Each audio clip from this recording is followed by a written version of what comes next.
आदरणीय माननीय श्री शरदराव पवार साहेब,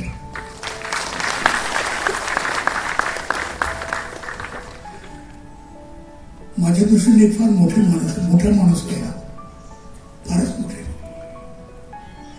आदरणीय म्हणणं उगाच नाही लागत कोणाला, आणि मी त्याबद्दल अगदी फारच पर्टिक्युलर आहे की खरोखरच ते आदरणीय आहेत.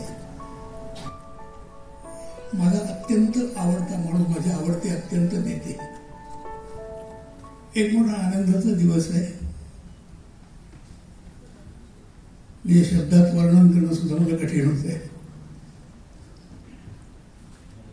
कारण सुरुवाती जेव्हा झाली तेव्हा एका लाईनीत मिळालेलं मला हे चौथा पुरस्कार आहे.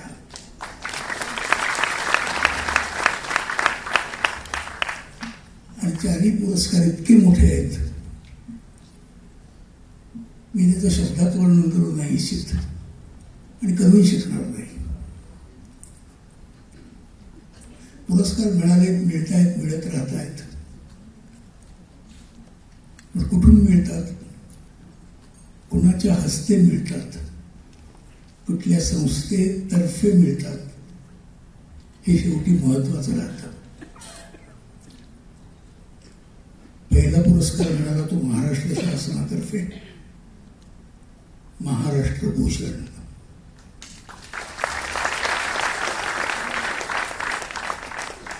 तेव्हा मला पहिल्यांदा जाणीव झाली की या महाराष्ट्रासाठी मी थोडंसं काहीतरी केलेलं आहे.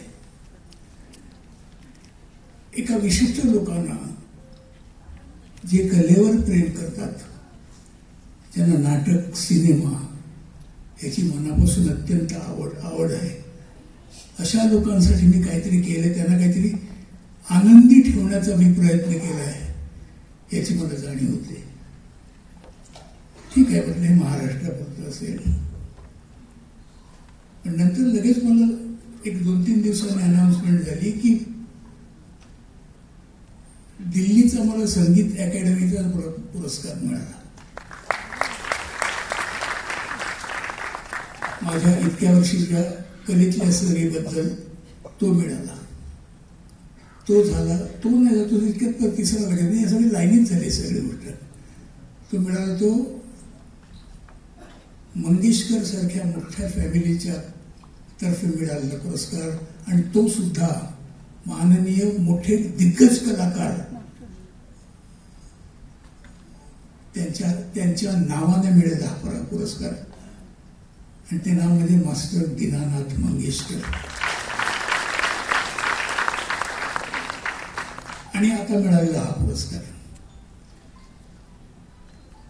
ज्या ठिकाणी मी वाढलो त्या ठिकाणी माझी कला सादर केली, लोकांना आवडत गेली, मी करत गेलो, आणि त्यांनी जाणीव मला दरवेळ करून देत राहिले की तू करतोयस हे चांगलं आहे, आम्हाला आवडत आहे, तू करत राहा.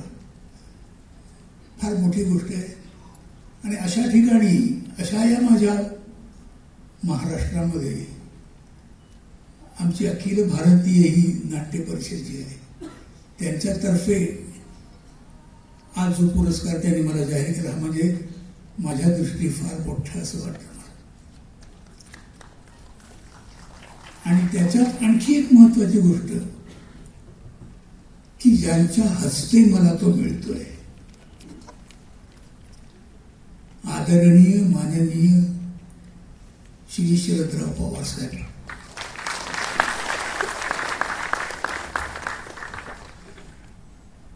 माझ्या दृष्टीने फार मोठा माणूस केला, फारच मोठे.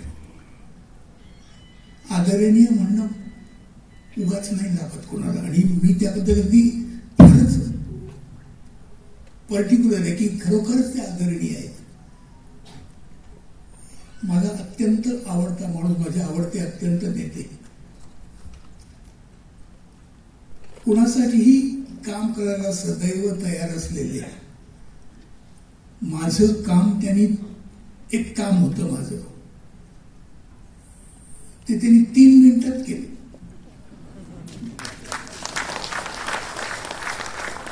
मोजून 3 मिनिटात. आपण म्हणतो 1 मिनिटात 2 मिनिटात असं नाही, मोजून 3 मिनिटात केलं. हा काय काम तुमचं? नाही म्हणजे ते असंच आहे. अरे इकडे नाही ते बघूया काय झालं. अरे हो नाही हो म्हटलं मी चाललोय जरा, तुम्ही पुढचं काय बोलायचं असेल तर माझा भाऊ आहे त्याच्याबरोबर बोलायचं काय झालं. आणि खरंच झालं.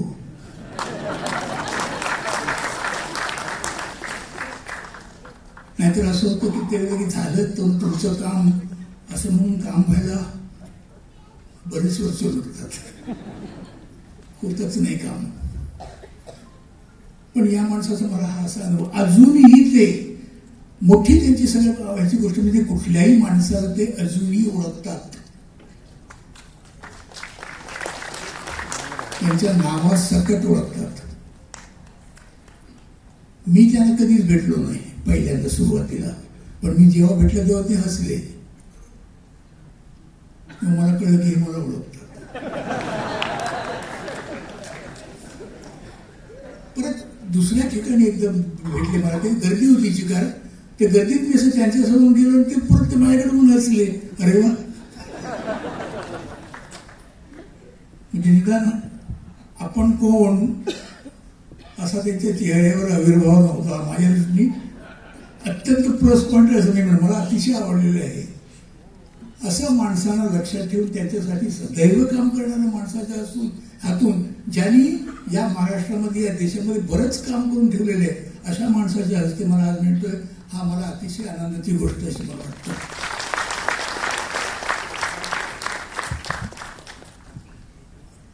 आपले उदय सामंतजी धडाडीचं आहे, त्याचं बोलणं सगळं धडाडीचं होतं. बरंच काही त्यांच्या बोलण्यामध्ये होतं की बरंच काही करायला पाहिजे, आणि एकंदर त्यांच्या बोलण्यावरून असा लोकांचं हे होतं की निश्चित ते काहीतरी करतील, हे करून दाखवणार. आणि माझी खात्री होती करून दाखवत. कारण तुमचा कॉन्फिडन्स जेव्हा बोलण्याचा असतो ना, त्याच्यावरून जज केलं जातं की तुम्ही काय करणार आहात ते. आमच्या नाटकात सुद्धा पहिली एंट्री घेतल्यानंतर तुम्ही कसं वाक्य टाकता त्याच्यावर तुमचं पुढचं सगळं कॅरेक्टर. तेव्हा तुमचा कॉन्फिडन्स हा तुम्हाला नेहमी साथ देत असतो. आज फणसळकर साहेब भेटलेत. या जमातीने माझ्यावर जीवापाड प्रेम केले हो. पोलीस या लोकांनी कुठेही काहीतरी अडकलं सगळी सोडतात, कुठेही काही झालं तरी. तुम्हाला एक गोष्ट सांगतो मी, बरीच वर्ष झाली त्याला. एकदा मी गाडी चालवत होतो, माझ्यावर आमचे डान्स मास्टर सुवल सरकार होते, आणि माझ्या ग्रँटेड रोड माझ्या गाडीकडून निघून स्लेटर रोडवर वळलो. तर स्लेटर रोडला समोर फाटकन टॅक्सी आली. तर टॅक्सी आली की टॅक्सीने एका माणसाला उडवलं. तर त्याचा खांदा फ्रॅक्चर झाला. आता काय करणार, तर मी खाली उतरतो. म्हणजे त्याची चुकी, त्यांनी लिफ्ट मारली आणि त्याने उडवला होता. पण मी त्याला गाडीत घातलं आणि मी त्याला भाटी हॉस्पिटलमध्ये घेऊन गेलो. आणि त्याचं सगळं भाटी हॉस्पिटल बसते घेत नाहीत तिकडे, म्हणजे अपघाताच्या गोळी घेत नाहीत तिकडे. तर त्यांनी ती घेतली केस आणि त्यांनी सगळं केलं त्याचं. डॉक्टर खेर त्यावेळेस होते तिकडे. डॉक्टर खेर मी तुम्हाला माहित असतील, उषा किरण यांचे मिस्टर, ते होते तिकडे. त्यांनी ते सगळं केलं. त्यांनी त्यामुळे अरे तू याच का बघ, तुझं मी बघतो काय ते जाऊन. आणि त्याने ते सगळं केलं. बघा कोण कोण तयार असतं बघा करायला. आणि मी तिकडून गेलो. मग नंतर पोलीस आले. पोलीस तेव्हा पण माझे फॅन होते. म्हणजे काय झालं, नाही तुम्ही ते तुम्हाला माहिती नाही काय झालं, तुम्हाला यावं लागेल पोलीस स्टेशनला. अरे बापरे म्हटलं, बरं चला येतो. आणि ताडदेव पोलीस स्टेशनमध्ये मी गेलो. दुपारी 3 वाजता गेलो. बसलोय मी. बऱ्याच वेळ कोणी विचारेच ना.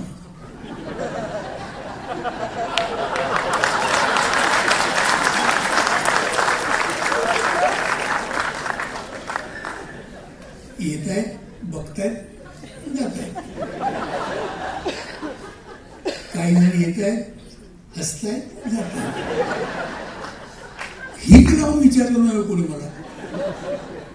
काय करायचं, मी आपला बसलो याचा 7 वाजेपर्यंत मी बसलो होतो.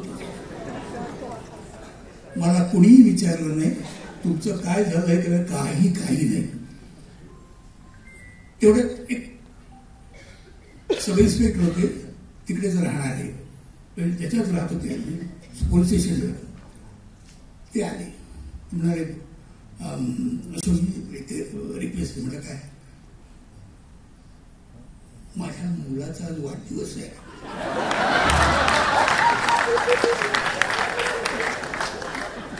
एक वर्षाचा आहे तो, 1 वर्ष.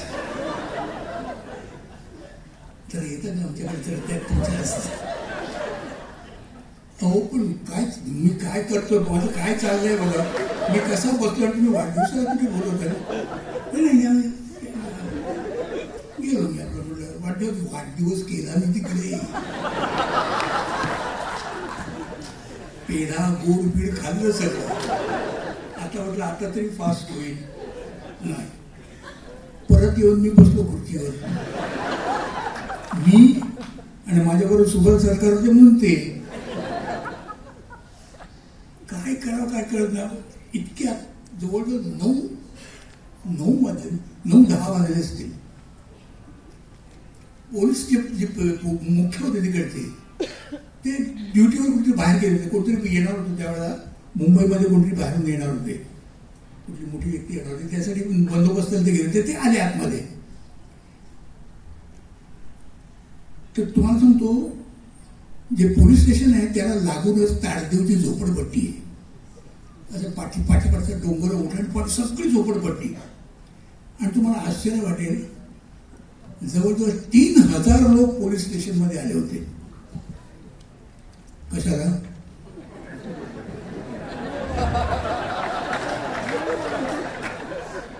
अरे याचा अर्थ आहे काय, अशोक सराफला बघायला.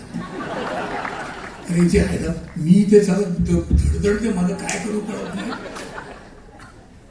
तर ते आले ना त्या आतमध्ये, आणि त्यांनी बघितली 3000 लोकांनी बघितलं उभे कधी.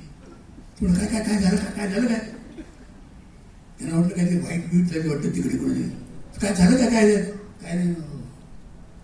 अशोक सराफ आले ना, ते बसले तिकडे, त्यांना बघायला आले. काय हो इकडे काय झालं, काय लिहून बंद करा, सगळं बंद करा, चला तुमच्या आता. मी गेलो. कसं आहे बघा, मला तिकडे त्याने तंबवला, पण नंतर सोडून पण दिला. आणि तेव्हापासून जे माझ्याकडे त्यांचं माझ्याकडे प्रेम आहे ना, ते अजूनही आहे पोलीस लोकांचं. आणि माझंही त्यांच्यावर प्रेम आहे. सगळ्या प्रकारची रोल केली मी पोलीस, सगळ्या प्रकारचे.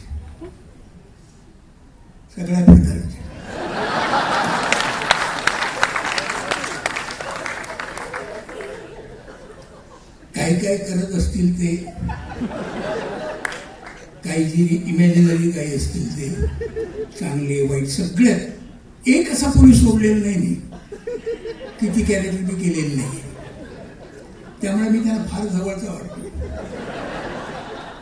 रात्री अपरात्री कधी मला धरले तर असे बघतात, अरे तुम्ही सोडून देता. ते केवढं प्रेम आहे, मला खरंच हे आवडतं. आणि त्यासाठी काय झालं माहिती, त्यामुळे नकळ मला धसका बसलाय हो. मी काहीच करू शकत नाही. रात्री कोणाला घेऊन पण जाऊ शकत नाही. म्हणजे ओळखीचं कोणाचं अशी गडबडायचं नाही. पण हे जरी असलं तर या लोकांचं कशाला म्हणणार मी, तुम्हा सगळ्यांचंच आहे. तुम्हा सगळ्यांचंच माझ्यावर प्रेम आहे, मला निश्चित माहिती आहे.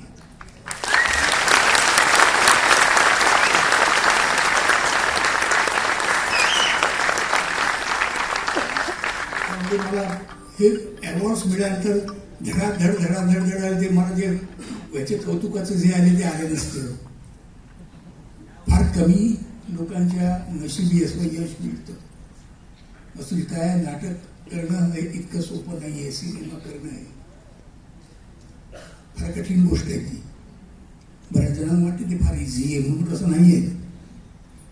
ते मिळवणं फार कठीण आहे. तिने आता म्हटलं होतं नाही की नाटक धंदा मिळवणं फार कठीण आहे. प्रसिद्धी पैसा मिळवणं त्याच्यापेक्षा ते टिकवणं ही जास्ती फार कठीण आहे.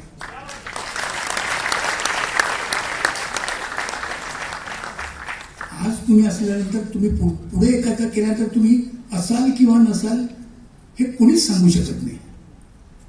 पण जेव्हा तुम्ही आज असाल तेव्हा पुढे तुम्ही कसे असू शकाल याचा विचार तुम्ही त्यावेळेला केला तर तुम्ही राहू शकता. माझ्या आयुष्यात मी फक्त तेवढाच विचार केला की मला आता जे मी करतोय हे मी आता केले.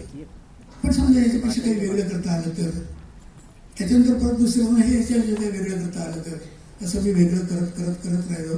आणि सगळ्यात आवडीची गोष्ट माझ्या मजेची गोष्ट म्हणजे हे सगळं तुम्हाला आवडलं. त्यामुळे मी फार नशीबवान माणूस आहे असं मी म्हणेन. आपल्या सगळ्या मराठी लोकांच्या दृष्टीने फार मी काहीतरी केल्याची मला जाणीव होते. आणि आपला मराठी ऑडियन्स ऐका साधा नाही आहे. मी बोलू नये पण तो थोडासा खडूस आहे. तुम्ही कसे दिसताय त्याला नाही कळतो, महत्व नाही त्याचं. तुम्ही काय करताय बोला.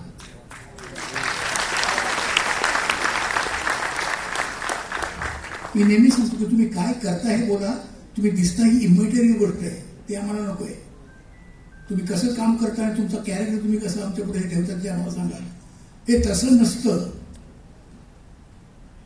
तर दादा कोंडके, निळू फुले, अशोक सराफ, लक्ष्मीकांत बेर्डे यांना मराठी चित्रपट सृष्टीत हिरो व्हायचा काही अधिकार नव्हता. आणि आम्ही खानदानी चेहरे करून लोक आलेले जन्माला. पण तरी देखील आमच्या बाबतीत, सगळ्यांच्याच बाबतीत म्हणून मी लोकांनी चेहरा गोष्ट इमॅटेरियल ठरवली. आणि ज्यांनी ज्यांनी चांगलं केली कामं केली त्यांना ते स्वतः पाठीशी उभे राहिले. आणि त्याचंच हे फलित जे आहे या सगळ्या गोष्टीचं तेच म्हणजे हा आजचा पुरस्कार. मला खरोखर आनंद होतो. त्यामुळे मला कुणाच्या समोर मिळतोय, एवढ्या लोकांच्या साक्षीने मिळतोय ही माझ्यासाठी फार मोठी गोष्ट आहे. माझ्या आयुष्यातील, माझ्या मनातील कायम गोष्ट राहील. धन्यवाद. एबीपी माझा, उघडा डोळे बघा नीट.